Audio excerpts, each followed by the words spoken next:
And we will begin.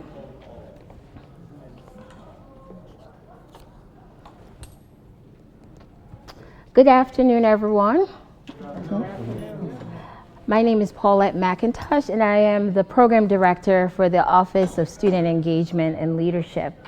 And so on behalf of this office, I'd like to welcome our faculty, staff, students, and invited guests who are here with us this afternoon, including everyone who is watching the live stream of this event at the University Town Center and the Laurel College Center. I'd also like to extend a special welcome to two members of our Board of Trustees who are here with us, Mr. Stone and Mr. Parker. Welcome. Thanks for coming, and welcome to everyone. And our esteemed panelists who are here. Dr. Martin Luther King once said, "Our lives begin to end the day we become silent about things that matter." So what are the lessons from the past that activists of today's movement, the Black Lives Matter movement, can learn? There certainly are parallels between the race struggles of Martin Luther King's and the Civil Rights Movement half a century ago and the Black Lives Matter movement of today. The Black Lives Matter protest movement and the Civil Rights Movement began because of a long history of racism and violence against African Americans. In the case of the Civil Rights Movement, the catalyst was the lynching of 14-year-old Emmett Till, a boy from Chicago, who was accused of whistling at a white woman in 1955. He was stabbed and brutally beaten and had his brain blown out before being thrown into a river with barbed wire cotton gin around his neck. The murder lynching of 17-year-old Trayvon Martin by George Zimmerman in 2012 was the beginning of the Black Lives Matter protest movement. So the questions that we will explore this afternoon is whether or not the Black Lives Matter movement is an evolution of the Civil Rights Movement. How are these two movements similar or different? How can young people today become more politically engaged ahead of the 2018 midterm elections? And how can Black political activist movements of today, like Black Lives Matter, shape legislation? So I'd just like for you to think about that. Those are some of the questions that we'll explore with our panelists and also with you. We'll be engaged in this process. So before we get started, I'd like to go over a few ground rules for our time here together. It is important that we listen to the questions and responses that are provided both by you, the audience, and the panelists. I also ask at this moment that you silence or turn off your cell phones. Okay.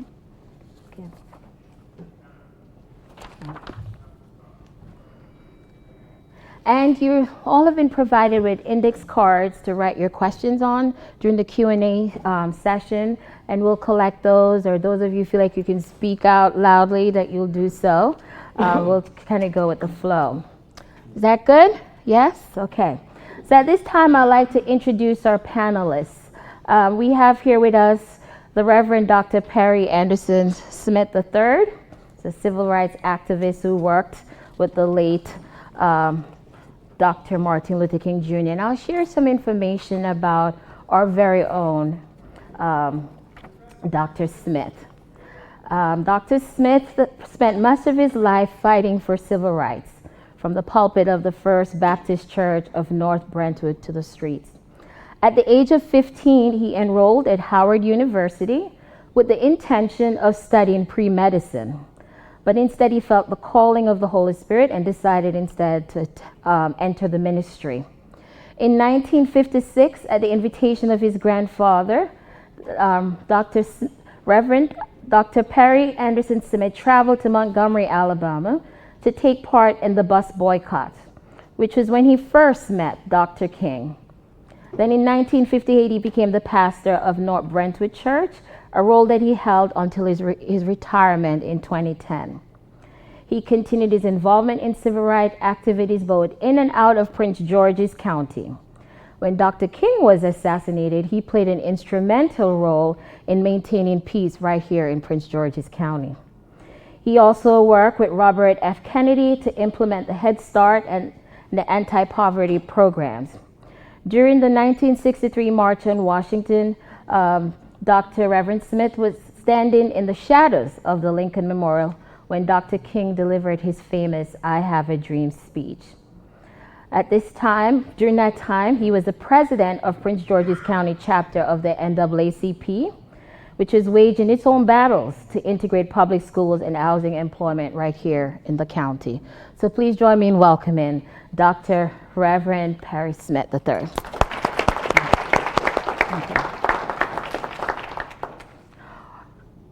Our panelist, Christopher Lee, from the NAACP Youth and Culture Work Chair, she may join us later. Something came up, and so she's really making every effort to be with us here. So I'll introduce her later if she does show up.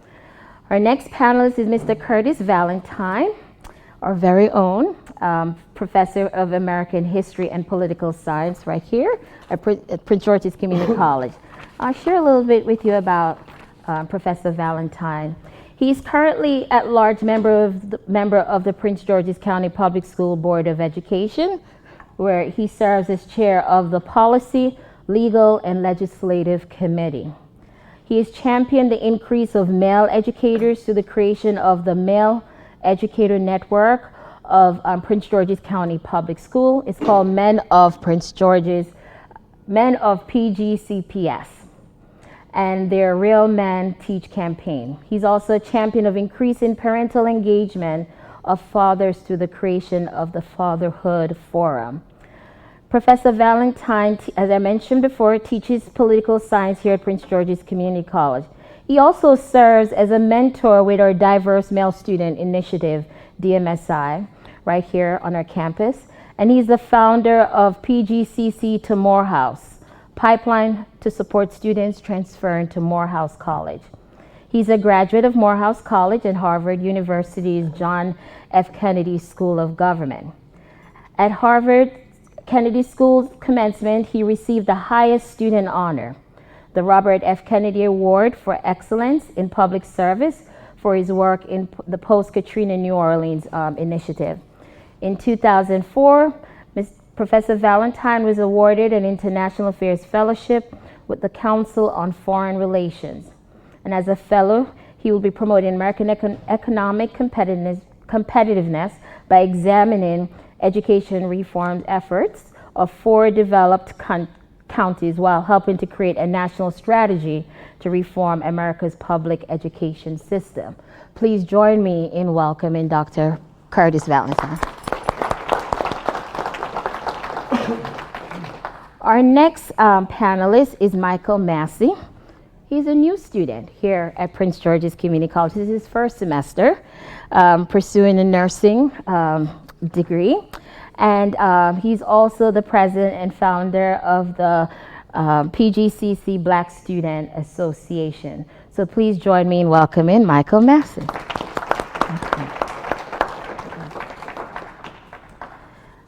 Our other panelist, Mr. Brian Hamlin, who is the manager of our Diverse Male Student Initiative.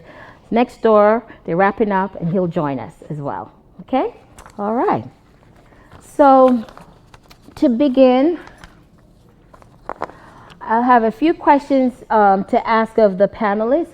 But before I do, I want to show you a video just to kind of set the tone for our discussion this afternoon.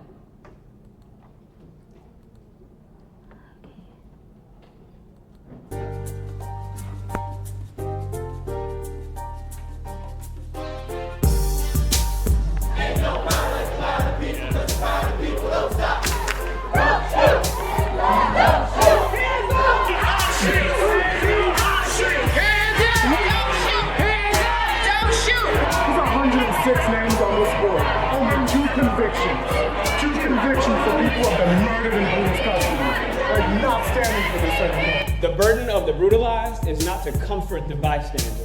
If you have a critique for the resistance, For our resistance, and you better have an established record of critique of our oppression. San Francisco 49ers quarterback knelt during the national anthem at the Niners LA Rams game on Monday night.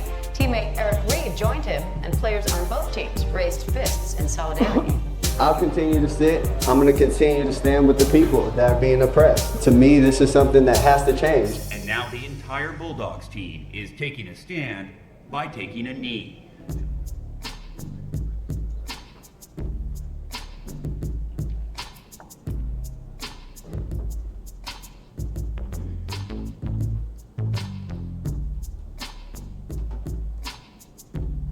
I'm not a super predator. Okay, fine, don't talk about it. Apologize to black people for mass incarceration. If you do not listen to her, your event will be shut down right now. I am an unwilling participant in this movement.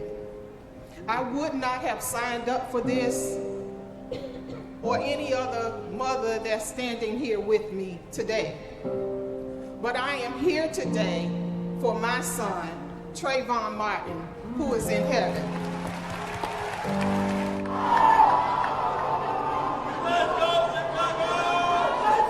Clearly, events like this can prove that we're more than just violence.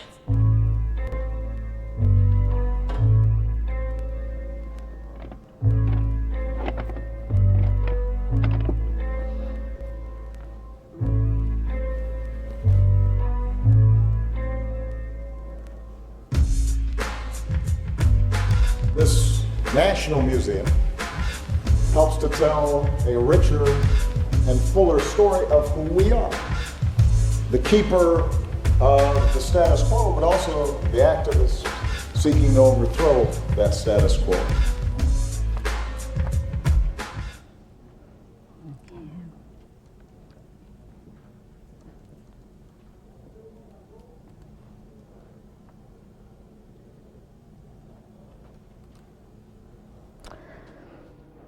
So from this video, this short clip, you can see there are a number of different incidents and different issues that we're dealing with today in regards to race relations in this country. And so I would like to just start, I have a question to pose to the panelists. Whoever would like to respond can do so. Is the Black Lives Matter movement a civil rights movement, a protest movement, or an evolution of the civil rights movement?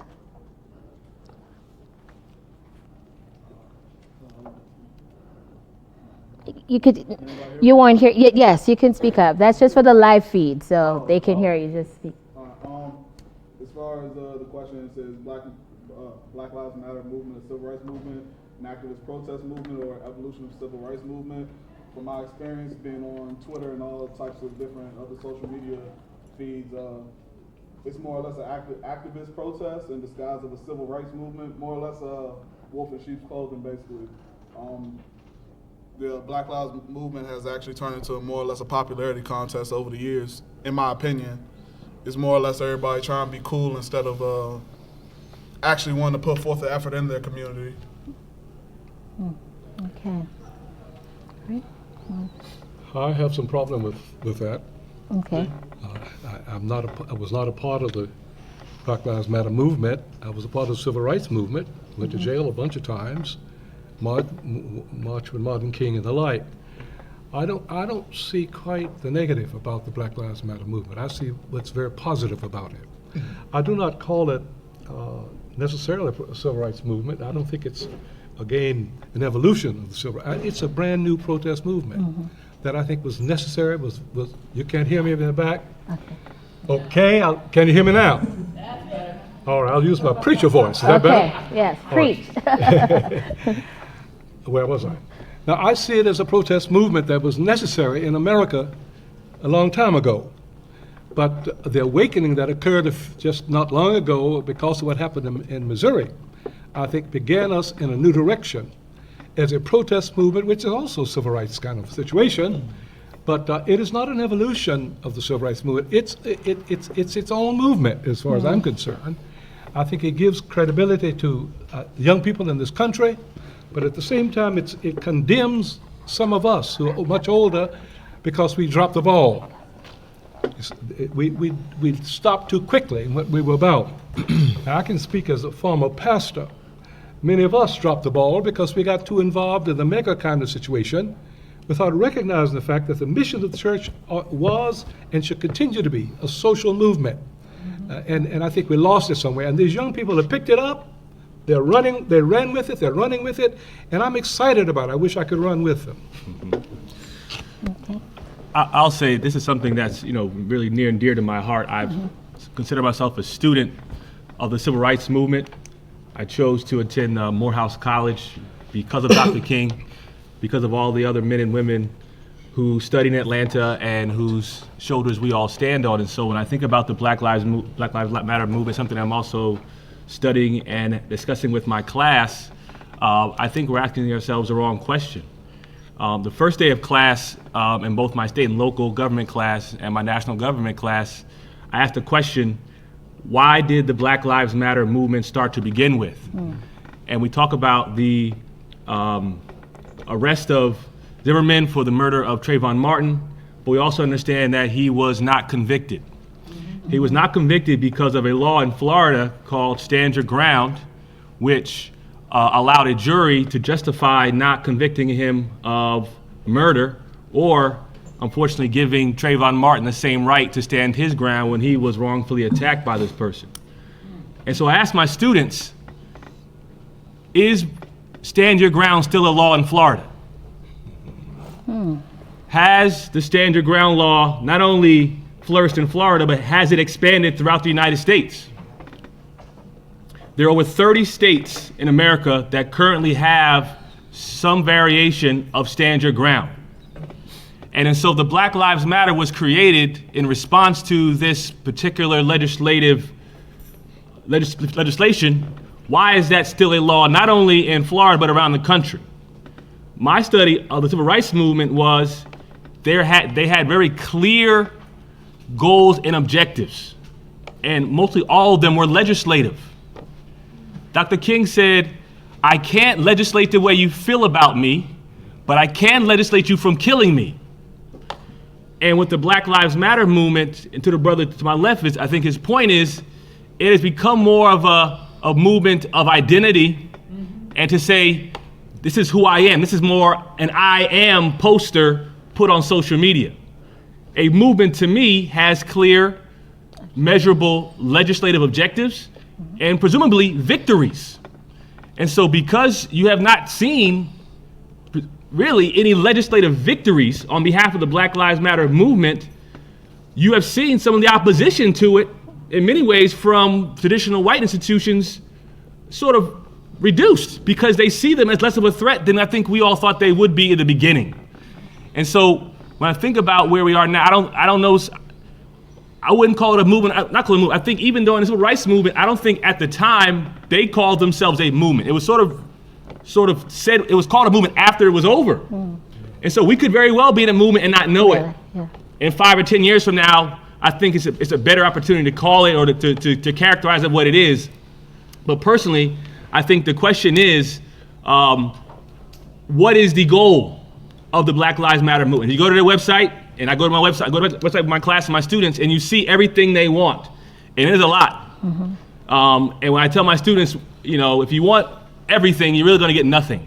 And so I'm interested in seeing a clear articulation about that. And we can talk a little bit more about some individuals in the movement and some of the things I've seen in recent days come out from some of the leaders in there that I think is moving in that direction, but it's not there yet. I think one of the real problems, as I see it from the movement, now I do call it a movement, is that the civil rights movement had leadership, identifiable leadership. That has not been the case in the Black Lives Matter movement. Martin King and others who gave absolute direct leadership to where we were in the civil rights movement. There's nobody, and I'm not sure that's a negative, but there has been nobody you could say that is the person that's leading the Black Lives Matter movement. That may or may not be good. It may be bad in terms of organizational skills, but it may not be bad in terms of how they can pick off the leader. We lost a leader in Martin King, and when he was lost, when we lost him, everybody was befuddled. What do we do now? In the Black Lives Matter, who do they pit off? All of the young people? I think it's important to recognize that there is leadership, but it's not as identifiable as we saw in the Civil Rights Movement. Okay. Before I move to the next question, anyone in the audience, do you have any thoughts or reflection on this question or question to the panelists based on what you have heard so far? So I want it to be an engaged dialogue between the audience and the panelists. Could you repeat the question one time? So the original question to the panelists, I wanted to know if the Black Lives Matter, is it a movement? If so, is it a civil rights movement or a protest movement? Or is it an evolution of the civil rights movement? So that was the original question. So if you just want to reflect on what you've heard so far, a question. Okay. Hi everyone, I'm actually staff. I'm here covering the event for social media, but I did have something to say. I have a radio show, so during the Charlottesville whole incident, I did a show on it, and we discussed just like young people and how we feel about the Black Lives Matter movement and everything. And I feel like definitely we don't sacrifice as much as people did during the civil rights movement. So a lot of us aren't really sure if we're gonna go to jail for certain things. We're not sure how far we'll go because there's so many things to sacrifice. Like, am I gonna leave my job to protest and things like that? And I feel like our community is less likely to be as, I guess, aggressive with our thoughts. Like, we all have Twitter fingers, like you were saying. We all have Twitter fingers and hashtags, and we're all for it, but there are certain things we're not sure how far we'll go. And that's something we struggle with, wanting to share our opinions, but also keep a livelihood after we what are the sacrifices? So the sacrifices and the commitment. I saw your hand. Was there someone in the back with raise? I just want to make sure I'm getting everyone. We're not going to hear any of this on the screen. Oh, no? Okay. Is there something I need to do differently, or? We're not aware there's going to be audience. Oh, so I repeat the question. Okay. All right. Good. So I believe that the most profound effect that the Black Lives Matter movement has had so far has been one of social awareness. Speaking from the perspective of a 19-year-old black man in this country, many of my peers have demonstrated a sense of apathy towards many of the issues we face because they're not directly affected by it within their everyday lives. And through the Black Lives Matter movement, I feel, like Mr. Massey said, it's big on social media. And for many young people, that's where they get a majority of their information rather than news channels or websites or papers. And so I think that the Black Lives Matter movement, although to Mr. Valentine's point, has not done such a great job as far as victories legislatively, I think that the movement itself has done a tremendous job at raising black consciousness, especially amongst the new generation. Because I think that's especially important because before we can have defined leadership or defined action or a course of action, we need all the people to first be aware of what we're taking action towards or against. One of the things I want to add to the group also is one of the things where I said this in a speaking engagement I had in Ohio last Friday, that when you have true consciousness of your cultural, whatever defines you culturally, that it also gives you the ability to appreciate other people's cultures as well. That the Dakota Pipeline, where the Native Americans are struggling to go with that, that when you really know who you are and love your own people, it gives you the ability to be empathetic for the needs and the issues surrounding other people. Does that make sense? So to me, I'm excited about the Black Lives Matter movement, and I do think it's more of a movement of awareness. But as you get older, to Curtis's point and brother, Dr. Smith's point, is that now once you have the awareness, there's a social responsibility to begin to organize behind that awareness and move into political realms and to move into other areas where we can actually see things done. Does that make sense? If it stops at awareness, then where do we go? My new thing has been like the Black Panther stuff on Instagram. Everyone dressing up and all that. That's all cool. That's all great. I love it. Then what? Then what? What happens in a month from now where no one's talking about it anymore? You put all your dashikis away? You know, all the pictures you had in front of the Black Panther posters, then now what? So again, I love the cultural significance, and Curtis and I talked about it a couple of late night conversations. But again, if you're really committed, Wakanda's not a real place. Southeast is a real place. Right. The Chicago hoods are a real place. Philly's hoods are real places where real people need real impact. And if you really believe that the cultural significance of that movie got you excited, put your money where your mouth is. And I think that's what Michael probably was alluding to, if I'm correct, in terms of feeling that he feels from his perspective that it seems like a popularity, and you want to move from move from awareness to action, to activism. That's what it's turned to over time. That started about 4 or 5 years ago, when everybody, we was all on Twitter, hashtag Black BLM, hashtag Black Lives Matter, and then all these other agendas started coming into play. We stopped thinking about Black Lives Matter, the black household, the black culture. We started thinking about, I hope nobody takes offense to this, we started talking about LGBTQ. Me personally, I don't actually know the letters. Sorry, I don't want to offend anybody. LGBTQ. All right, LGBTQ. We started talking about that. We started talking about, what else we started talking about? Anybody have any others? The Me Too movement that's happening. What's that? The Me Too movement. All lives matter. See, we started doing all that, and then we pretty much forgot about Black Lives Matter. In my opinion, it got diluted over time.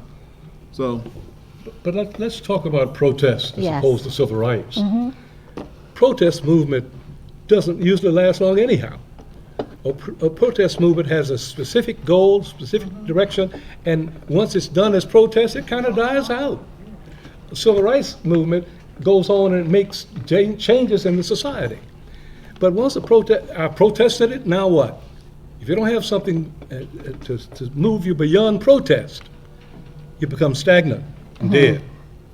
And I think, just to sort of finalize, I think this is the importance of education. This is why you are here. Yes. I tell my students, if you study the civil rights movement, if you study the anti-apartheid movement in South Africa, you study movements around the world, you're able to predict with a level of certainty what will happen with any movement moving forward. Because they all have a similar life cycle. At the same time, I always question, how much do the leaders, or so-called leaders of Black Lives Matter, how much have they learned from previous movements? And so, and are they students of other movements? And so if you sit down with other folks and say, okay, you think about all the organizations that created the civil rights movement, CORE, SNCC, LCLC. Do you know who Bayard Rustin is? Do you know who A. Philip Randolph is? Do you know about some of the smaller movements, Mississippi, the Freedom Party? These are things that all sort of work together, and they were not all, sort of kumbaya, like I think we romanticize it to this point. There were a lot of opposition. You had SNCC and Dr. King and Albany having issues around who got credit for it, and we move into Selma and Birmingham. There were not a lot of kumbaya again. But if you study the lessons learned from other movements, what they did wrong, and what they did right, then I think we would have been further along in a lot of the things that people believed they would have had by now in legislatively, but also putting in together structures and individuals to sustain that. And so to the point where so for example, Ferguson, Missouri, you have Mike Brown murdered in the middle of the street, body sitting outside for 3 hours. We know that. We have the riots. At the time of the riot, people said, well, the reason why this happened was because a city, majority African American, is being ruled by a city council that was majority white. And so we don't have equal representation of people in a city. The riots are over, CNN leaves, Anderson Cooper moves on to another issue.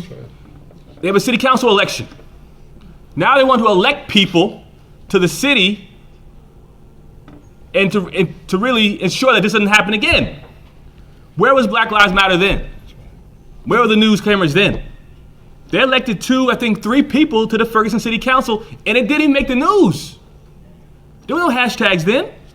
But that's what change looks like. There's the emotional, I'm here, it's the sweat, it's what Andrew Young calls this freedom high. You get a high from it. It's intoxicating. But knocking on doors, getting people elected, that's protest. Yes. It's people who do this for a living know it is hard work, and it is demoralizing in some ways. It takes time, But that's what change looks like. That's what we're here for. That's why I'm here. That's what Brian's here. We're here to sort of push people through that, to get through, go from the emotional to the hard, back up and down, over and over again, to sustain you through. Because the movement, the rights movement, if you want to say it started in 54, it ended in 68, what others would say actually continued with the Black Panther Party and other things. But through those, there were ups and downs of people saying, you know what, I'm ready to jump off and do something else. And someone said, no, there's something else. And there were a series of movements. So you had Albany, Selma, Birmingham, Atlanta, Raleigh. You had the Eastern Shore of Maryland. You had different sort of jumping off points, all with a similar mission, but all with individuals sort of working by themselves, not even really sharing resources, but again, sharing overall the lessons learned, the blueprint, which I think right now we're just not seeing. So that's a good segue. But before I go into our segue question, I just want to acknowledge Mr. Brian Hamlin, who joined us. Just welcome in. And our very own President, Dr. Dukes, joined us. We have Ms. Thelma Ross, the Director of Financial Aid, who's here. And we have Dean McKinnon, the Dean of Enrollment. Yes, who's here with us. Thank you. Okay. Great. So before I go into the segue question, I see someone has hand raised. You want to make a comment or a question? Yeah, I think I kind of agree with you saying that Black Lives Matter to you. It's kind of Professor like, Curtis? No, Michael. That's all. Yeah, I kind of agree with you said that it became like an online movement, so it became stagnant. Everyone knows that when you put something on Twitter, it gets old, and everybody moves on to the next topic. I think the problem is that Black Lives Matter didn't have no real goal that it really wanted to set. You know what I mean? I don't know no goals that was for the movement. I mean, I know justice, but what was like the real goal? Like civil rights. We fought for civil rights, we fought for the right to vote. We marched for people who could sit with other people, you know what I mean? Mm-hmm. But what was the real goal for Black Lives Matter?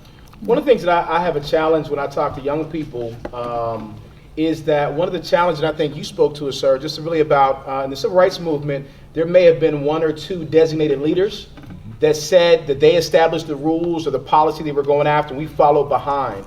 It may have gave us some structure, but it also may have laid some apathy that now I'm waiting for that next leader to lead the way, that we need to become leaders of ourselves, and we need to become our own advocates in our own communities. Does that make sense? Mm-hmm. I get mad when I hear in a barbershop conversation about guys criticizing young people. And I'm the one in the barbershop to ask them a question. I say, do you mentor? Mm-hmm. And they'll say no, and I'll say, well, then you need to be quiet. If you have so much to say about young people, but you can't spend an hour a day, an hour a month, why have a job? We all have jobs. But if you really care, then go into action. Does that make sense? And it starts in your household with your brothers and sisters. It starts in your community, your local community center. It starts on campus. Does that make sense? You guys get it? Again, we have to stop looking for leadership and become leaders ourselves. That's a good point. And you mentioned about some of the lessons that we can learn from other movements. That's right. So my segue question is, I'm sorry. I do wholeheartedly. You have to get to the point of some action, some legislative change, a protest. But I wonder if we're missing something relative to the impact of social media. Mm. And I'm talking about all of it. If you look at what social media has done in some of our Middle Eastern countries, how it has propelled people, because it's gotten to the issue of consciousness, mm-hmm. and it doesn't die. Right. Maybe we're looking for something to happen too quickly. Maybe there's an evolution that's happening that we don't really quite understand. That we haven't really kind of figured out how to get to the next level. I'm just to throw this in there. I'm kind of fascinated at what the Me Too movement mm-hmm. has done with social media and what it has produced, and also kind of watching what these young kids are doing from Texas. Yes. Well, let's go back further to the women's movement. Supposedly the women's movement that led to the international marches across the world started from one woman in Hawaii on Facebook talking about her rights, and has picked up steam. That became worldwide through social media. So I think for me, I work with the young guys every day through my program, DMSI, and I'm actively, as a motivational speaker and educator, I'm on social media every single day. It does play a major role. So I figured out how to. But it's new. It's a new way of protesting. It's a new way of, and I think Curtis spoke to it. We won't see the true implications and the power of it in terms of the structure. Even Barack Obama, when he ran for his presidency, and the way he used social media, it took so many people by surprise that even they were writing books years later about how he was able to do that because it was a new form. So I think social media awareness is powerful, but I wanted to have some context behind it. Let it not die, like you said, a month later when something. I'll give you an example. Somebody passed away in a corrupt police killing, and within a week, Pokemon Go came out. And no one forgot about the brother in the streets bleeding, because everybody was running around open fields chasing imaginary characters on their cell phones. So we have to be careful about the power of it, but also the distraction, because they'll start to use it. They'll throw a distraction in there and say, one day I'll give an example. It was on Morning America. Is the dress blue or white stripes? Oh, yeah. And my lady at the time was like, baby, is that blue or white? I said, baby, I don't care what color that dress is. I have so many other things that are important to me with my students, my family. It's blue, baby. It's blue today. It's going to be blue. But again, they'll throw distractions in there, so we have to be able to see the power of it, engage it correctly, put some structure to it so we begin to see real change at a policy level at some point. So I agree, it's powerful, but we have to learn how to harness it. I'm just saying, don't count us out yet. Not yet, never that, never that. But let me make a quick comment about social media. You know, the social media of yesteryear with the civil rights movement was the church. Believe me, it worked in the civil rights movement. And the church failed somewhere along the line, and young people picked up something of what we were about and began to do it as a Black Lives Matter movement. And so they picked it up through social media. We had social media in the 60s. Church to church to church to church. We've lost that kind of continuity. It doesn't exist like it used to. So we did have a social media back then. We didn't call it that, but it was. We had a network across the fence. You know, come on, you're old enough to remember that. You and Howard. Throw me in there. There's a hand back there somewhere. So having said that, I'm sorry. You say, being in history, it wasn't just the church, it was also the community school, the segregated school in many ways. Belle Hooks talks about how that influenced her in her social activism and her ideas about what she does with things. So it was the entire community, how it revolved around everything and how those things work. The social media that we have today is much more diverse and much more intrusive into our lives. It's not a bad thing or a good thing sometimes, it's just what it is. Trying to get them to look up from what they're looking at sometimes in class, I know is a difficult thing. But if you engage them with it and get them to understand how they can react with it, then they start using it and they think about it. And you've got to get them to because change is scary for all of us. We don't like change. It's something we don't want. We just want everything to be the way it is until we don't want it to be the way it is. We want it to be the way it should be. So the whole idea of getting them motivated to do something to think forward with sort of a growth kind of mindset will create these flash mobs that will magically appear.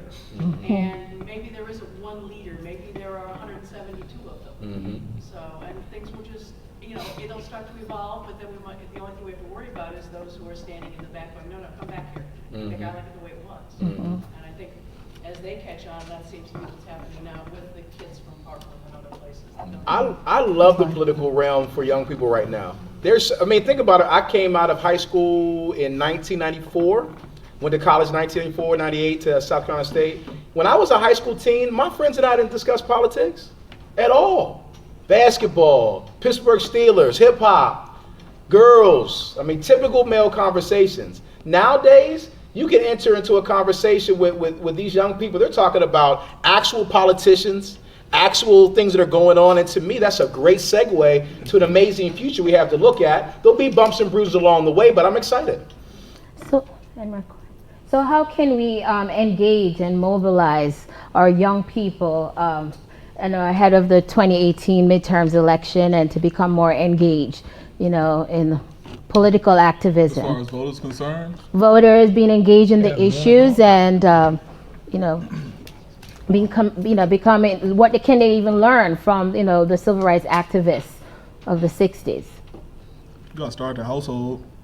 If you got different districts, you got different senators running now, I believe. You got Rosario, and that's pretty much all I've seen. He the only one that actually caught my eye, actually. Yeah, you gotta start at the household with the mothers, because it's sad to say in this generation we have a lot of absent fathers. And most of the time we gotta start with the mom instead of going to the actual father itself. It's kind of bad. But with the point that I'm trying to make is, if you could get the mom to be more engaged, she'd get the kids to be more engaged, and she'd be able to get them more out the house. But it's harder said than done. But those are the building blocks to be able to go forward with it.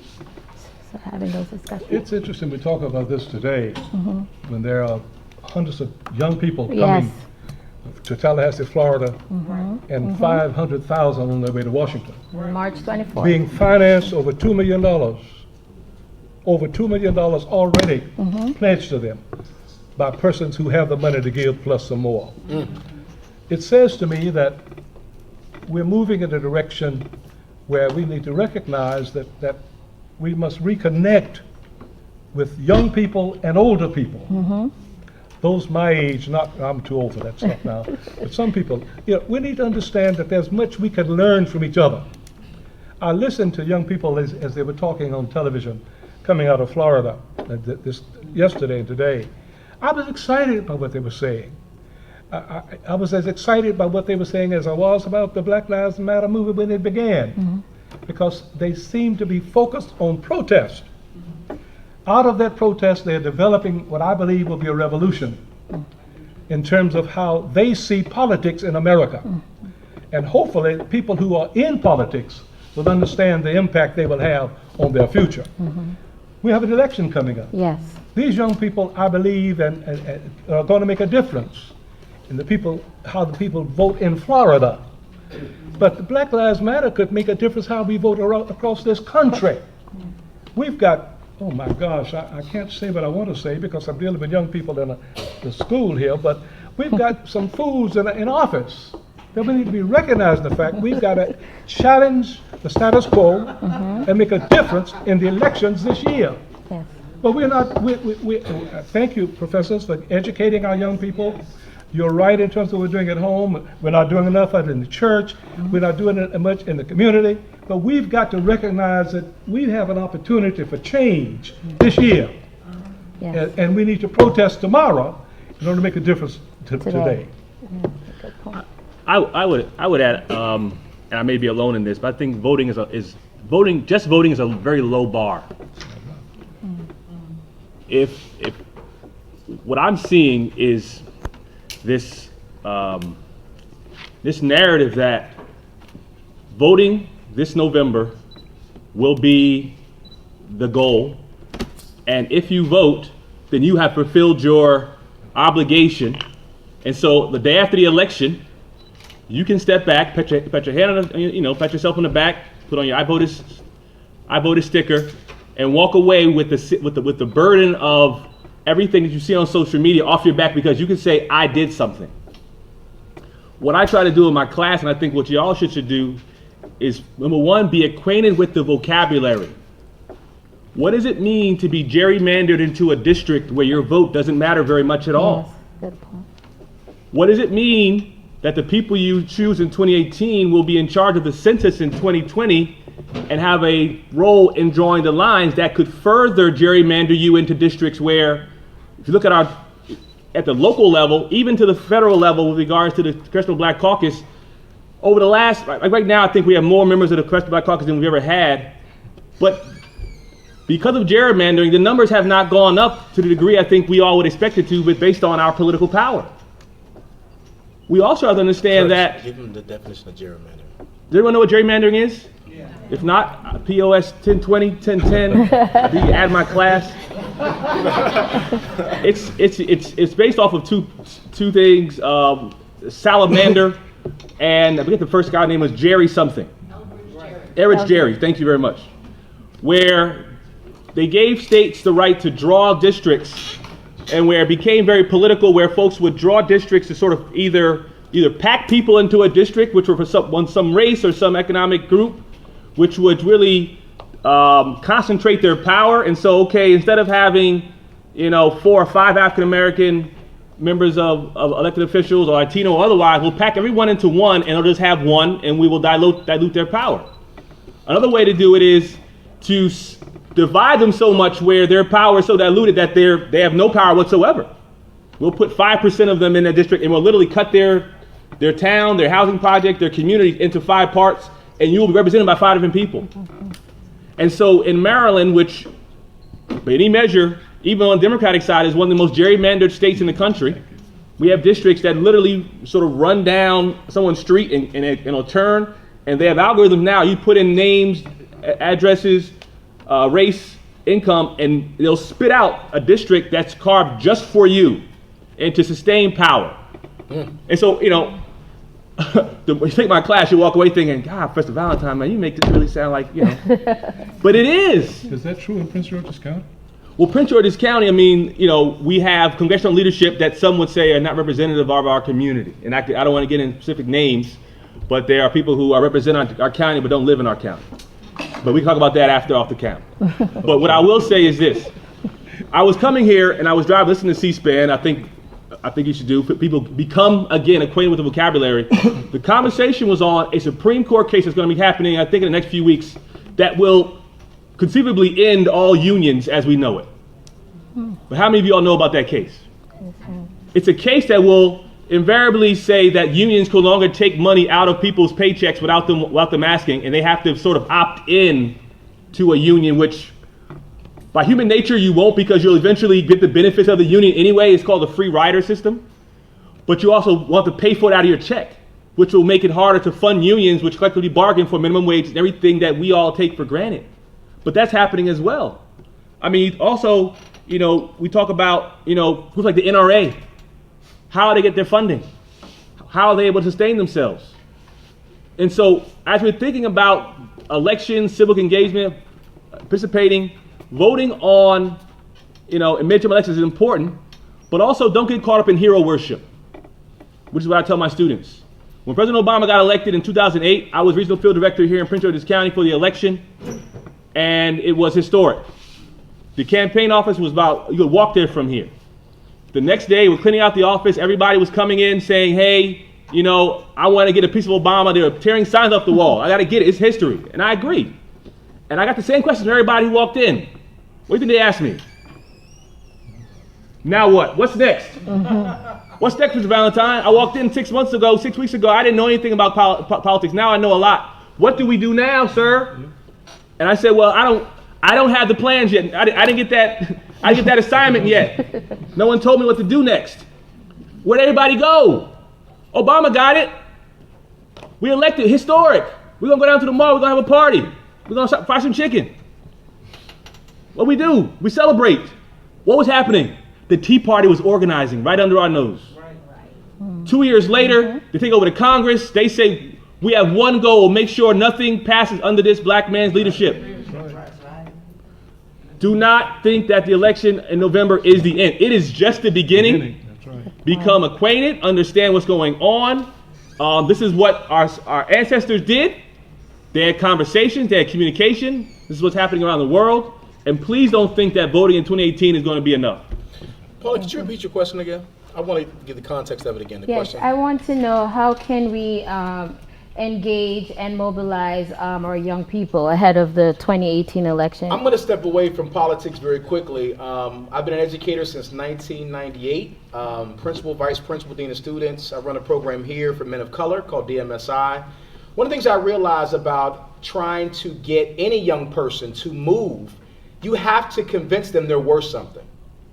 Someone who doesn't believe they're worth a lot is not going to press any issues, including their own life. They're going to go for very low-hanging fruit. They're going to set very low bars for themselves. When you talk about protest and you talk about activism, activism takes urgency. Activism takes action. It takes a level of fearlessness. It takes a level of commitment. And that doesn't come from a person who has low self-esteem. So what I do in terms of, I guess I'm the primer to Pastor Curtis. I'm the guy that gets you fired about you're born for a reason. There's something valuable inside of who you are. And now the more you begin to value who you are, you value your life. You value decision making. You know the impacts you have on your sisters, your brothers, your mother, your father. Like, watch this. Raise your hand if you have a brother, a sister, a niece, or nephew. Raise your hand. Okay. Put your hands down. Raise your hand if you know if you became ultimately successful, it would impact your life in a positive way. That becomes the motivation of why you strive. Does that make sense? Yes. But if I don't convince you of that level of impact, if I just pass you on to Curtis and try to give you all of the political stuff, you say, not me. I just had an example. I had the Honor Society present to my guys. And I saw some of my guys in the room begin to slump back in the chair because they've never been honors a day in their life. Now, some of my guys have 4.0s and they have extraordinary grades, but some of my guys have been in developmental classes for way too long or came out of broken high schools in Prince George's County. They don't believe they're worth it. So they began to sit down. So right in the middle, I said, Dr. Yorkshire, hold on. And I fired them up. I said, you are worth it. Let's strive. Let's set a goal for the next 2 semesters. You can become this person worthy of the Honors Academy. Let's work for it. And all of a sudden, they shoulders got, I can do it. I didn't know that. Now they're open to information of empowerment. They're open to impact because now they believe they're worth something. Does that make sense? Yeah. That's why I'm excited about social media. You guys are exchanging quotes about, I believe in me and my self-worth and self-love, because that's the first stage. But after that, get the language. Get the strategy. Does that make sense? Because I'm going to tell you right now, go into a strategic campaign with no self-love and no self-worth, you're not going to last very long. You'll get burned out very quickly. Does that make sense? Yeah. Young people, identify your value, your self-worth, and guess what? Don't let the media tell you your value. That's true. Some of you guys got to get rid of your whole circle. Your whole circle is toxic, right? Look into the mirror. Know you're a divine. Out of 8 billion people on this planet, there's only one of you. Start to embrace who you are. Read books about empowerment of any kind. Put people around you that value you and pour life into you. And next thing you know, you'll be fearless enough to get alongside of Curtis, to get alongside of Dr. Smith, who's going to give you the language and the knowledge to now put activism behind your self-worth. Thank you. Good point. Trustee Stone, you have a point, and then Fazia. This is more of a comment, and so many things are running through my mind right now, and I really like what Brian just said about activism and your own self-worth, because I believe that you are defined by the story you tell, and you need to tell that story yourself. You shouldn't let anybody else define you. But I am extremely proud of this panel, and I happen to know 3 of the people on this panel, and you know, I continually boast about this community college, and I want to applaud all of you who took the time to come to this very important discussion today, because that says a lot about you, your social activism, and your willingness to get involved. Just as we see the kids that are getting involved with this gun movement now, I think we've got actually hit the nail on the head now, and they're going to create a change that's going to help us do something with this gun violence now. And so, Ms. McIntosh, I thank you for this invitation. I've got to leave, but this has been a great awakening for me. And don't forget that Perry Smith knows, I call Perry Smith the dean, because to tell you the truth, he taught me a lot of what I know. And I mean, he faced challenges right here in Prince George's County. Oh, yeah. Because this county is not the same way it used to be 40, 50 years ago. Now, I wasn't here 50 years ago, 40. But, you know, this county has changed tremendously. And I would encourage each of you all to get involved and help us continue to change this county so we can be the county that we all want it to be. You don't have to go far. You can get involved right here, right now, in this county. Curtis Valentine will tell you how to get involved. Dr. Smith will tell you. Brian will tell you. And I'm sure that Michael will tell you. I know he's new, but he's going to be good. I can see that already. But, you know, I am so proud of all of you who came here today. And I just wanted to express that before I left. Thank you. Thank you, brother. Thank you.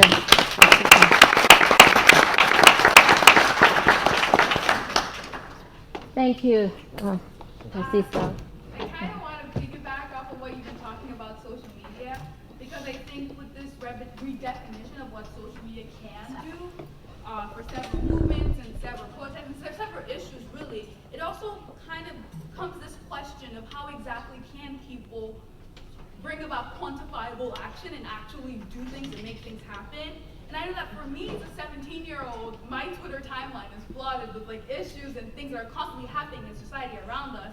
And I think it is important to bring up the issue about having a platform. I think that a lot of us here who have a social media account, whether Twitter, Snapchat, Facebook, even if it's just one follower, you actually do have a platform. You have people who are listening to what you're saying, and they're actually valuing what you're saying. And I think that we should all use our platform in some way to encourage those around us and those who see our platform to know the importance of being policy involved and be a part of these movements and make quantifiable change happen, I think. Yeah, We have to good educate point. ourselves to educate not only ourselves but our peers as well. What's funny, I mess with social media folks, is some guys and some women and adults use social media to create personas they don't live. So you have two. You have some people that take it as a thought leader on a platform and they use it, and some people on there what the kids would call stone cold faking. And they're faking to pretend that they're these people. And they'll show guns and drugs and lifestyles. Like I went to a party to support somebody that was a young MC at a Club Bliss downtown. And the party scene has changed so much that everybody going to the club now, this was the whole club, everybody in the club was going like this. No one was dancing with each other, they would dance with their phone. Now one guy, I knew the guy was on the wall and this was him the whole night. Then he went back and said, oh man, I had a blast, it was a movie. No, you're lying, bro, you were on the wall, that wasn't, I saw you. I saw you on the wall. My point being is, I agree with you, Queen, we have to use these platforms. I tell my students, become thought leaders. Become thought leaders. That, you know, you stop waiting for someone to feed you, become someone who feeds someone else. Does that make sense? But again, I use my Instagram is lit. My Facebook is lit. I use it as a grounds to promote change in education, a change in consciousness, because I know I met people that I've never met that follow my news feed. And they're like, wow, Brother Heat, thank you for putting that information up there. I'm like, wow, I didn't know you never like or comment. No, I watch every day. So again, use the platform the right way to make real change. Can I add one thing? Social media allows people to hide in a way that previous movements needed people to signal what they were doing. So for example, if we go back to the Montgomery Bus Boycott, and again, if you don't know this, please do your research. We have a lot of time to kind of go through these things. But you have an entire city which says, unless we get what we want, Dr. King, Abernathy came in, they say, we're going to boycott the buses and really hit the bus company owners in the pockets. These bus company owners were also very collective politically. And so again, it's economics, there's politics, not a lot of emotion. We're just not going to show up. We're not going to get on a bus. Fortunately, the buses had windows. Yeah. And so you can wake up in the morning, go out on your porch, and look at the bus go down the street and see there were nobody black was on the bus. And so you could signal and say, I'm not the only one who's boycotting. I said if I was a white person back then, all I would do is put signs, I would cover all the windows. No one would know who's on the bus. And so you would get on, first you would ensure that you wouldn't get shamed by anybody who was on the bus who said you were breaking the picket line. You would get on the bus because you wasn't sure whether you were the same people were actually doing it. And so eventually over a year, people walked and they carpooled and they just came together. And after that year, laws changed and then they moved on to another city. Again, it's something that I think that Black Lives Matter can learn from. But with social media, you can signal to someone that you're doing something without doing anything at all. And I can't call you on it. I can't hold you accountable for it. And in things that I actually do, I can't really get credit for it either. That kind of reinforces me to want to do more. And so when people say, I'm going to boycott this, how do I know you're boycotting? How can I tell? I'm not standing in front of the store. I'm not at the lunch counter. But you said you're boycotting. But invariably, really nobody's boycotting. They're all saying it, but then you're still going to go on Nike's website because the new J's came out. You know, I just can't miss them. I had every other pair. I got to get them. But I will say this. H&M had a recent issue, right? They put the little boy, and it said coolest monkey in the jungle. H&M shut down about 100 stores in the last like 3 months. But it goes back to Curtis's point about you can see it. Not one black person wanted to go into an H&M store to buy the product. So by them not going into the store, they began to suffer. Does that make sense? Yeah. So again, used the right way, we can affect change. But we can't settle for anything less than that. Does that make sense? We have the power to do so. But to me, I don't know about you, I'm addicted to transformation. I can't settle for anything less than me entering in one of my guys' lives and them becoming better by the time I'm done with them. I can't settle for anything less. That's why I came here. If that changed for me, I would go tomorrow. Well, that's not the new program for DMSI. Okay, well then the next person can take that. I'm here for transformation.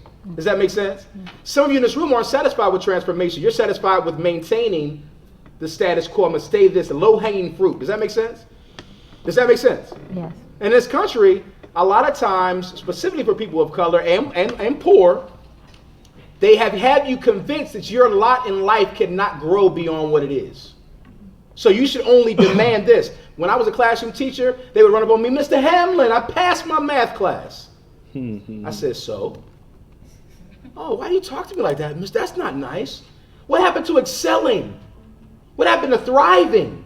But when you've been convinced for so long that you're powerless, or because you're black or Latino, or you below the poverty line, that you should only settle for this, you won't go for greater because you don't know what greater feels like. Does that make sense? Does that make sense? Yes. Guys, if you know what, this is what I tell audiences, there's over 8 billion people on this planet, but there's only one of you. When you're gone, what are they going to talk about when you're gone? What's going to be your legacy? When you leave this earth, they're going to talk about your shoe collection? I got crazy J's. Oh, my red bottoms are on fleek. Line my casket with my red bottoms. No, it's going to be the lives you touch along the way. That is your what? Your legacy. Yes. Good point. Doctor, May I make a Come on, man. comment about our history? You need to know who you are, from whence we've come as a people. yes. I learned a lot because I had a grandpa who taught me. I was in Selma. I was in Montgomery. He took me there. And our parents today don't do what mine did. I had to all night on a train from to Memphis to go to Montgomery to participate in the bus boycott. Met Martin King and all the rest of the people who were there that night. Know your history. Understand that we have a rich story. Yes. And if you understand who you are, where you come from, you know where we're going. But we, unfortunately, too many of us don't understand the history. You know, it's important that somehow the adults in the room, not too many of us here, but if they don't do it, then you learn the best you can from people who are willing to share with you. Find some older person that you can relate to, that can share with you what they've come through. It will help you to understand where you've come from, but also where you're trying to go and how you got there. That's right. History is important. We have a rich history as a people, and we ignore it because we want to involve in what's happening today. Let me tell you, my brothers and my sisters, what's happening today is not new. I'm from Mississippi.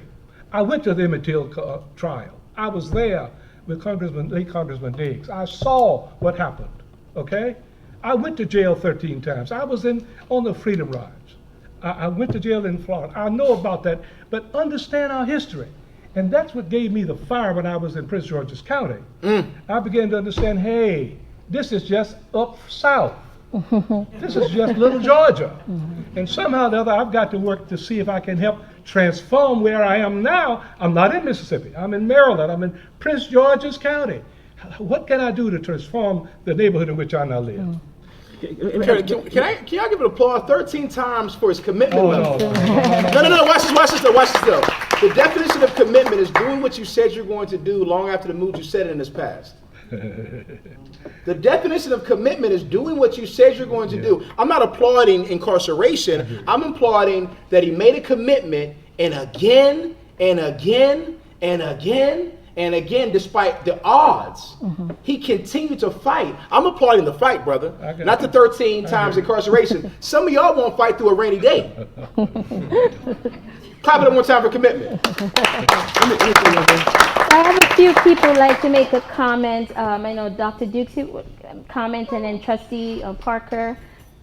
I just really wanted to indicate that none of this happens in a vacuum. That's right. Because if we think about, back in the 1800s, there were abolitionists who knew that slavery was wrong. And they said, we're going to fight alongside people to make that happen. You talked about the Montgomery boycott, but you also understood that there were white women who wanted those black women to come to work, and they defied their husbands and went and picked them up. So they were part of the carpools. That's right. In the Black Lives Matter movement, there were not just black men and women saying what's happening to young African American males, or even more senior older, that it's wrong. And there is a nexus around this whole issue of gun violence. And that we don't necessarily have to look at it as one or the other. You look at it as, how do we come together around this, because guns are still killing people no matter what the color of your skin. So the issue for me is that, what would we do about this? When they go down to Washington, D.C., will there be a contingent of folks from Prince George's Community College, and we have on our sweatshirts and our T-shirts, and we're here to say we protest this too? Will we do that? Are we willing to do that? SGA's chartering a bus. They're already submit for a quote. All right. Yes. We're not going to pay people. People won't have to pay to get on the bus. No. Exactly. So it's not $5 or $1 to get on the bus.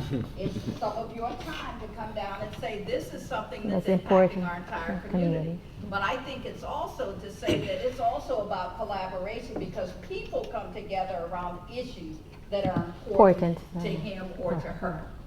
Who's financing the bus? The Student Governance Association, with the student fees. No community support. No community support. We haven't reached out yet. But you know what, Reverend Smith? David Ash yet. Might be something we could do about that. Yes. Absolutely. Okay, then I'll let Trustee Parker. And then I just want to throw something else out on the table. And that has to do with, we're talking about how do we get younger folks more part of this movement, this protest, this movement. And the comment that you made me think about this when you said you're not into status quo, you're into transformation. Transformation. When I was, my college days in the mid-'60s, Oakley Carmichael, Bobby Seale, the term was revolution. That's right. And that had certain connotations, even more so than transformation. And it had a way of pulling a much larger base of people around the issues we were all concerned about. And some of this is I don't want to say crassy, but it is a little bit of marketing. It's understanding how do you touch somebody? And all the things that you all have said, sometimes you scratch your head and say, why don't people get it? I mean, we've gone through an awful lot that's happening right now, and it's really kind of traumatic. You would think that there would be a flood of people. You wouldn't have to ask anybody. It would just automatically happen. But I keep going back to that, and whether that debate, there was a debate in the civil rights movement about, the Black Power of Peace and the more conservative Dr. King approach of nonviolence. But it really started to bring out people from the crevices to where we wanted, that magnified the number of people involved. And I'm wondering if we aren't touching the right buttons. We aren't the folks that you're talking about, that don't have the self-worth. We aren't saying the right things to them. We aren't quite touching them in a way that pulls them to the table. And I don't know what that is. It's not as simple as a word. It's not as simple as just saying revolution. What's funny is that I disagree only because I know what I'm doing. And I travel the country extensively. as a motivational speaker. I'm an educator here, and I'm a prayerful man, and I know my calling, and I know my purpose. And my purpose is to change lives. And I got about 5 or 6 guys in here that would stand up right now and say, I am a product of this man, and my life has changed in a short period of time. The 2 brothers here, a couple brothers here, and so they stand up on their own. I didn't even ask them to do that, you know what I'm saying? But my point being is that, you know what works? Passion and consistency. When you show someone that I can't transform you if I don't tell you I love you. Okay, that's right. I get in front of an audience of 3,000 people, and the first thing I say is, my name is Brian Heat. That's my stage name. My name is Brian Heat, and I love you. And they go, but it's uncomfortable for about 2 seconds, and then all of a sudden it's like, man, we love you too. Now I got you. Defenses are down. Now I'm gonna give you passion. I'm gonna give you my personal number. I'm gonna tell you you can reach out to me, and I'm gonna always be there. And you begin to see the change over time. Does that make sense? So again, that's me. I can't speak for what sister right here is doing. I know this man personally. I know what he's doing. I can tell from the testimony I've heard that what you're doing. I know what Paulette's one of the hardest working people on this campus. I can testify to what she does. What I can say to this is, we need more passionate people. Passionate people make change. You can't lethargically approach anything. Your marriage, your job, your self-esteem, it can't be a lethargic approach. It has to be passionate. But the average person doesn't care. The average person is getting a paycheck, trading dollars for hours, and escaping into something in the weekends, a movie, a happy hour. They're doing something. That's what you want. You want that average person. But what are you doing to position? Like me, the classroom got too small for me. I used to be a Prince George's County teacher, then I went into charter schools.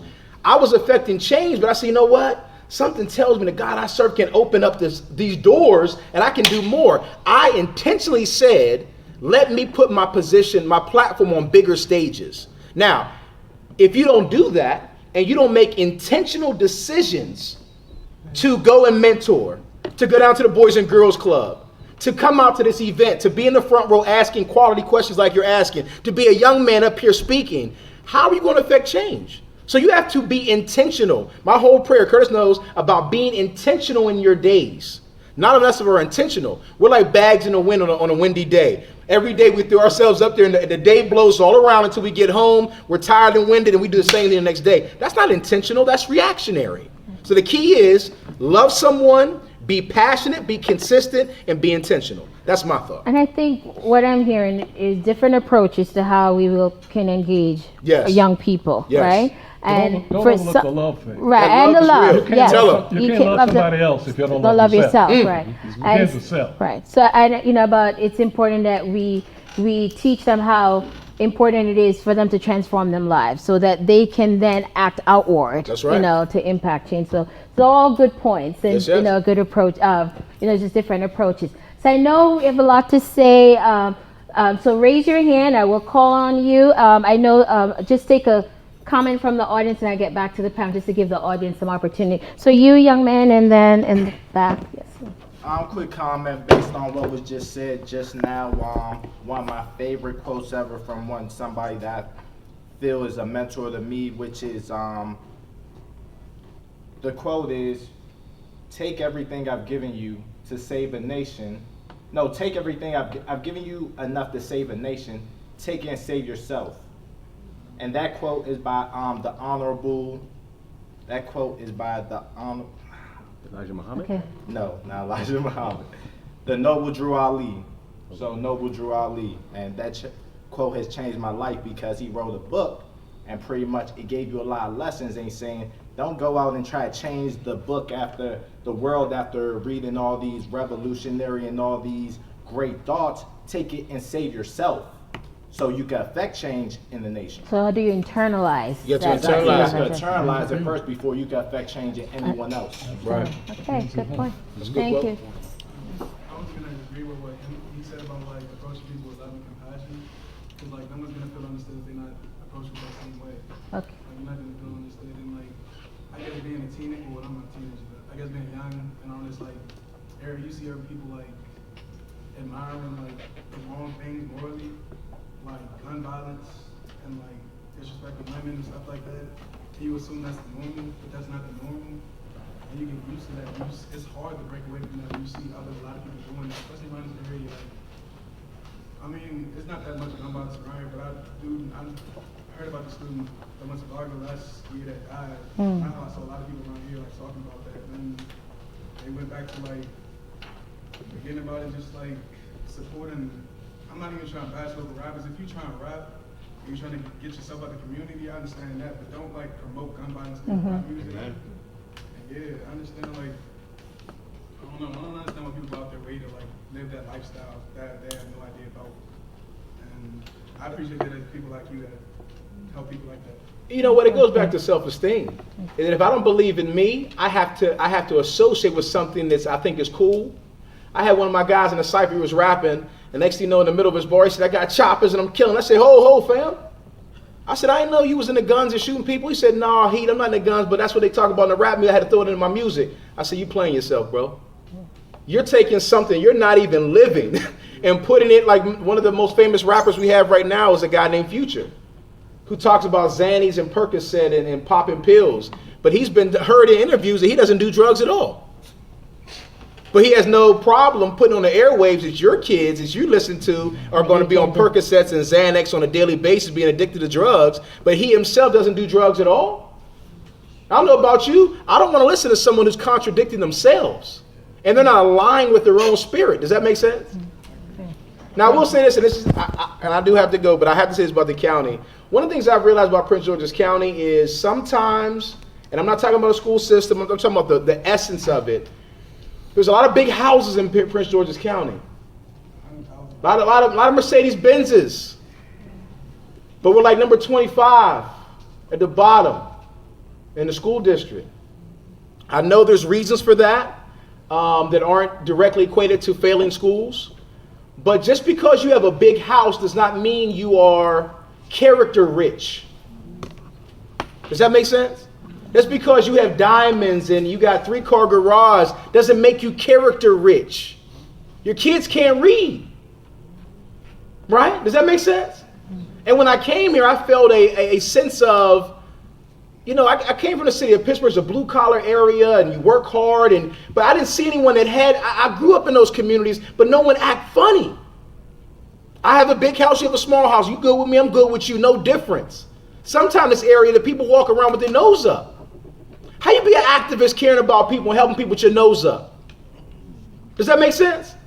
So I meet people that are pseudo successful because you have all this got going on, but it's kind of superficial. End of the day, who are you blessing? Who are you impacting? Who are you mentoring? Who are you loving? And if you can't answer those questions, your car, your bank account, your house, your gated community, it don't mean jack to me. I'm not impressed. And that's just my view of this area. Thank you. So in the interest of time, I'm going to give the other panelists some closing remarks. So Professor Valentine, do you want to? Well, again, I thank you all for coming out. Again, there was someone earlier who talked about how, we need to, how we grow this movement, how we get more people involved. And my read of the civil rights movement, and I'll start off with a quote that I think is important. It's by Margaret Mead. You may have heard it. Mm-hmm. And it said, never doubt the power of a small group of thoughtful, committed people to make change. That's right. In fact, it's the only thing it ever has. If you study the civil rights movement, you understand it was not as democratic as people thought it was. Majority of the leaders were college graduates. At a time when only 10% of African Americans were college graduates. Yeah. And so you have all these, Alabama State, Morehouse, Howard, Fisk. We romanticize it. Everybody went to college back in the 60s. No! You were a talented 10th, literally. Mm-hmm. But here we are in Prince George's County. And even now, only 30% of Americans have college degrees. We think everybody in America has a college degree. Mm-hmm. You are still, as a student sitting in this lecture hall, the elite in this country. In thought, the ability to be able to sit down. I'm not going to toot my own horn and sit in my class, to join Brian's program, to sit in this lecture hall when people outside of this building are trying to wrap their heads around something. And for the last 2 hours, you sat down and you talked to folks who marched with Dr. King. People who sat down with, my professor was organizing with Dr. King and Cesar Chavez in California. Marshall Gans wrote a book about it. I've learned under the best. Brian's under the best. So we challenge you. Brian will tell you, we don't need 10,000 people. Give me a committed 10. We don't need everybody. We just need 10 of you all, 100 of you all to go out and change this entire state. Change the country. And so I challenge you as an educated young person with access to material, to people. Yesterday, I invited Joseph Kitchens to my class. He's the president of the Young Democrats of Maryland. On a regular basis, I invite people to my class. They don't just come and talk about what they're doing. I say, students, you better make sure you get this man's information. I'm going to open up my social capital and share it with you so that you can be able to meet with people who are actually doing stuff. Put your phone down and talk to this man and find out where he's going to be on Saturday. He's going to be somewhere with his feet on the ground, walking around, doing what we talk about. If you leave here and you still think that everything you care about is someone else's problem, then we've wasted 2 hours. If you leave here thinking that you don't have the power, or you're not worth it, or you don't know where to begin, then we've wasted 2 hours. You have everything you need to get everything you want done in this very room. And some. The question is, will you take the first step? Now, we don't expect you to, run for president of the United States, become Secretary General of the United Nations, become president of a college, but take the first step. We started off with Trayvon Martin. Trayvon Martin, that case was, for the most part, was going to go under the radar. No one knew about it. It was a small case in a small town in Florida, happened all the time. But there was one person who heard about the story and said, you know what, I'm going to go on change.org and start a petition. Within a couple of weeks, he had over 1 million signatures. And then all of a sudden, because of the signatures, social media and the news picked it up, and then everybody said, what's going on in Florida? But it was one person, like the woman in Hawaii. It was clear, we need to get this person indicted. What happened after that? Above my pay grade. I know how to do that. Next thing you know, I pass it off to you. Start somewhere with first recognizing self that you are worthy. 2, identifying what are you so passionate about it keeps you up at night. And then what are the levers to bring about sustained change, not emotional change. What are the levers to bring about the change, whether it be the school board, the county council, the state legislature, the governor, an executive order, a petition, whatever. And then you have a movement. Right now, we are having a discussion. We are talking about the Black Lives Matter movement. In conclusion, I think is an arm of a much larger movement. So social media is the equivalent of someone who worked in, Martin Luther King's office, being a photographer that said he wanted to start his own movement. Hey man, you only the photographer. I know, but I'm going to start a movement. But what about everything else we got? We're all over here doing this work. Yeah, we use photographs and video, and we're going to go out. I'm going to show the world what's going on. That's outstanding, but that's only a part of what we do, son. Here at SCLC, here at SNCC at Core, the photographs, the using cameras to shame white people into getting involved is only one part of a much larger strategy. Black Lives Matter is important, but it's a part of a much larger strategy that we have yet to really bring together. It's important, but everything else we talked about has to surround it, just like Dr. King used media and surrounded it with everything else. So don't, it's important, it's just the sequence is wrong. It's there because you couldn't wait for us to figure the rest out. So now it's up to us to fill in the rest. And I think we're ready to do it. Okay, thank you. Would you just repeat after me? Okay. I am somebody. Somebody. No. You don't sound like it. Let's say it again together. I am somebody. Somebody. That's the answer. If I'm somebody and you're somebody, we ought to be working together to make somebody else somebody. Right. We can't be selfish in where we are. You know, how many of you heard the name Bayard Rustin? Oh, yes. I don't hear the young, no, not a young head. Bayard Rustin was the brains behind the March on Washington. Not Martin King. He spoke. But it was Bayard Rustin, who was A. Philip Randolph, the brain between the movement at that moment. And incidentally, Bayard Rustin has had some sexual deviations, according to what we said back there. But he was the brain. Everybody has a brain. And we need to recognize the use of our brains for somebody else's benefit other than our own. I've been in Prince George's County since 1958. When I came here, I couldn't live anywhere except in the black neighborhoods.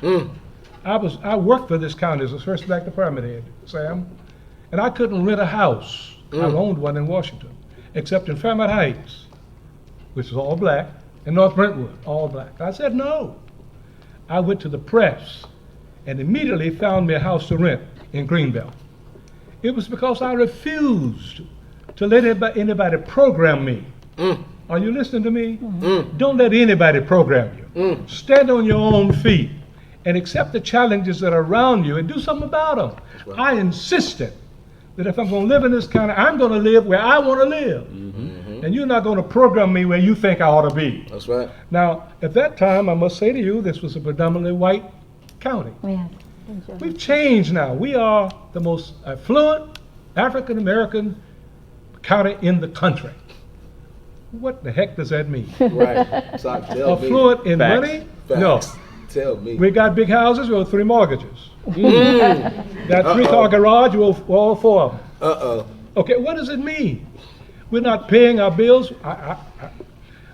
My young people, I just want to say to you, and I'll shut up. Why did I come here today? I said to myself when you called me, why am I going? I really wrestled with that idea. Why should I go I was here some months ago. Why should I come? And I said to myself and to my wife, perhaps there's something, because of what I've come through, somebody else can benefit from it. Yes. And that's what life's all about. Each of us has something we can contribute to somebody else's well-being. Don't downplay what you have. Believe me, you are precious in God's sight, if nobody else's sight. So stand firm, stand tall, and recognize I am. I am somebody. Oh, let's give her parents a round of applause. Thank you so much. So I hope that from this conversation here this afternoon, that you will continue the dialogue beyond this forum, right? You'll go to your friends, your peers, your family, and talk about the discussion. Get their insight as well, and that you'll continue that dialogue. So once again, I'd like to thank you for coming out to this presentation this evening. And we have evaluation form. We want to get your feedback. But more importantly, on the back of it, it indicates what did you learn? What will you take away from this presentation? We want to hear from you. So again, thank you so much for joining us this afternoon. Again, thank you. Yes, sir. Hey, can you take a picture real quick, man? Man, bless you. Bless you, my brother. Hey, Marcellus, get a picture, man. Hold on.